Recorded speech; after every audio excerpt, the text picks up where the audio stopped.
My name is Xavier, 60 years old, living in a small town in the southern United States. My husband passed away 8 years ago from lung cancer. Since then, I have lived alone in a small two-bedroom house, a place that was once filled with laughter and family dinners. On the day my husband died, I thought I would be lonely for the rest of my life, but I told myself that I still had my children, still had a reason to keep going. I have 3 children, 2 sons and a daughter, all grown up and with families of their own. They live scattered across the town and the surrounding area. I once believed that even though each of them was busy with their own lives, they would still remember their mother, just as I thought about them every day. But it seemed that as time passed, the distance between mother and children only grew larger. At first, I told myself they were just busy with work and their own families. I didn't dare blame them.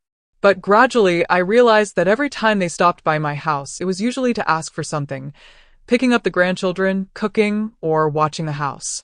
I still did everything with the joy of a mother, but in their eyes, I no longer saw the gratitude I once did.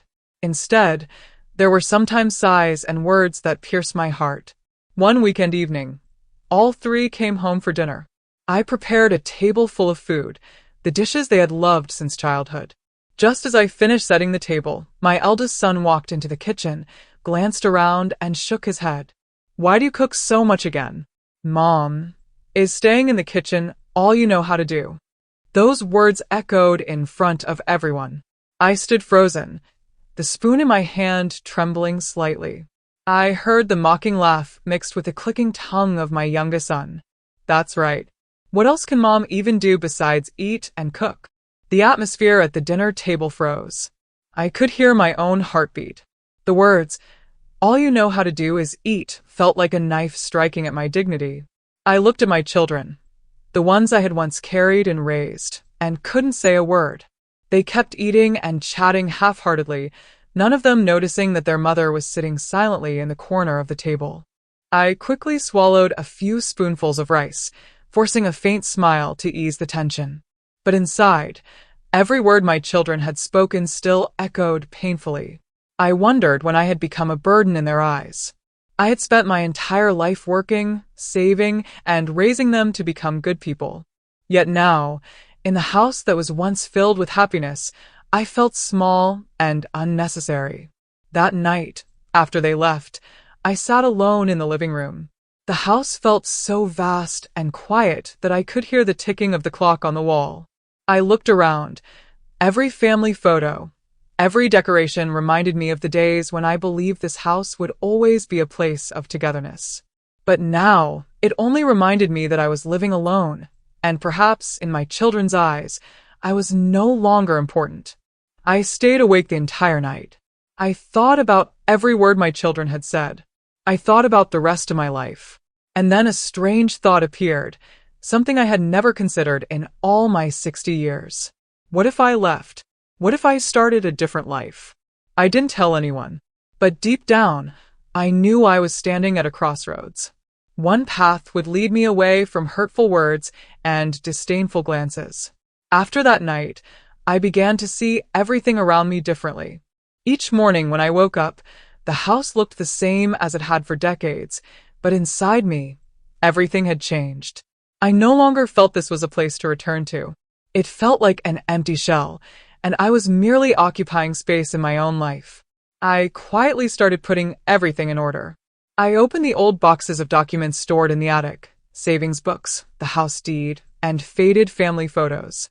I sat among those memories and knew I had to make a decision. I would leave this place and start a new life. No one needed to know until everything was done. I contacted a real estate brokerage company I knew. They were surprised when I said I wanted to sell the house immediately. The agent asked, "Are you sure, Xavier? This house holds a lot of sentimental value. Do you want to think it over for a few more weeks?" I gave a gentle smile. "No. I've thought about it long enough. I need to do this to move forward." We quietly went through all the procedures. I didn't tell anyone, not even my children. Whenever they called to check on me, I still smiled and said the same familiar words, "I'm fine, don't worry about me."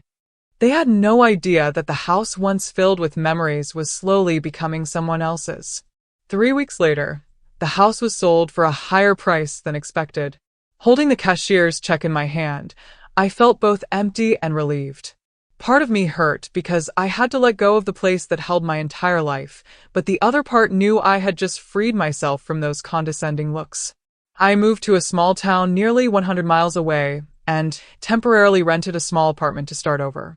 On the day I left, I only brought what was truly necessary: a few sets of clothes, old photos, and the keepsakes from my husband.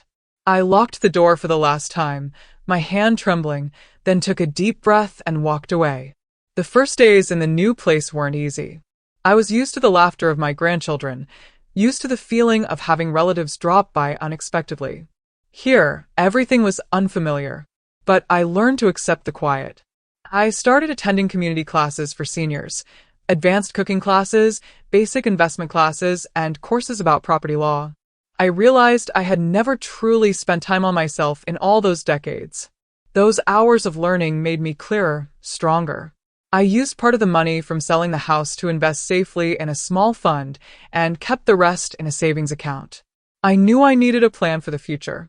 Each night, I sat by the window of my new apartment, looking out at the unfamiliar streets. I thought about my children. I missed them, missed my grandchildren, but I did not regret my decision. I knew that if I had stayed, I would have always been looked down on. I had to change so that I would not become invisible in the eyes of the people I loved. 2 months passed, and I gradually became accustomed to my new life. I had a few friends in my class, people who had also experienced loneliness and pain like I had. We shared our stories and encouraged each other to be stronger. I began to feel like I was coming back to life, slowly but surely. Until one day, I received a call from my eldest son. His voice was tense. "Mom, did you sell the house? Why didn't you tell us? We just stopped by, and the neighbor said the house already has a new owner." I stayed silent for a moment. I knew this was the moment my children would start questioning me, maybe even getting angry. I took a deep breath and kept my voice calm. Yes, I sold the house. I needed a new beginning. On the other end of the line came the sound of a heavy, frustrated breath. "What were you thinking? That house was supposed to be left to us. How could you do this?" I froze. I realized what I had always feared had come true. My children weren't hurt because I had left. They were only hurt because they lost something they saw as property. I hung up after saying one short sentence. "This is my decision. We'll talk when you're calmer." I put the phone down and looked out the window. My heart was full of worry, but I was no longer trembling as before. I knew a storm was coming, and this time, I wouldn't run away. I would face it to protect my own worth. After the tense call with my eldest son, I knew things wouldn't stop there. Indeed, just a few days later, all 3 of my children showed up at my new apartment. They stood at the door, their faces full of anger. My eldest son was the first to speak. "Mom, we need to talk. You sold the house without asking anyone. Do you know that house was supposed to be left to us?" I invited them in, calmly poured some water, not letting the trembling in my heart show. I looked at each of my children and spoke slowly. "My dear children, that house was the result of a lifetime of work by your father and me. It belongs to me. I don't need anyone's permission to make a decision about it." My youngest son slammed his hand on the table in frustration. "You're so selfish, Mom. We're struggling so much right now. The money from selling the house could help the whole family invest and secure our future. Why are you holding on to it like this?" I listened, but I didn't argue right away. I let them pour out all their accusations, all the words they had probably wanted to say for a long time. I could clearly see in their eyes that there was no longer care, only a hunger for possession. That was what hurt me the most. I stood up and took a thick folder from my bag. Placing it on the table, I spoke firmly. "These are all the documents proving the house belongs to me. I worked and saved for decades to have it. I sold the house legally and used the money to secure my own future. I don't need anyone's permission, and I won't allow anyone to belittle me anymore." All 3 of my children were stunned. My daughter stammered, "But, Mom, doing this is like pushing us further away." I shook my head. "No, You pushed yourselves away when you disrespected me. I don't want anyone to be left out on the street. I just want to be respected and have the right to decide my own life. If I remain silent, I will always be looked down upon. I won't allow that to happen." The atmosphere in the room was heavy. My youngest son lowered his head, my eldest son sighed, and my daughter burst into tears. I knew my words cut deep, but this time, I would not turn back. I needed my children to understand that the true value of a mother does not lie only in silent sacrifice. After that conversation, the children never brought up money again. They left in silence, leaving me alone in the small apartment. I sat down in the chair, sighed, and felt as if I had just gone through a major storm. In the weeks that followed, things gradually began to change. Anna, my daughter, was the first to come back. She arrived with her 2 little children, hugged me tightly, and whispered, "Mom, I'm sorry. I'm proud of you for being strong." I smiled, tears welling up in my eyes. I didn't feel strong. I only knew that I didn't want to spend the rest of my life being disrespected. That night, I sat at the small wooden table, opened my old journal, and wrote a sentence I wanted my children to understand.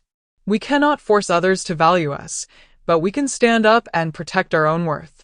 Silence is not always patience.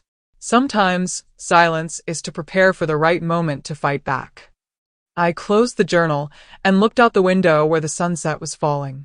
A gentle breeze blew through, carrying a sense of peace I had lost for many years. My new life began from that moment, a small life but full of freedom and self-respect. I knew my children would eventually understand and learn to appreciate me.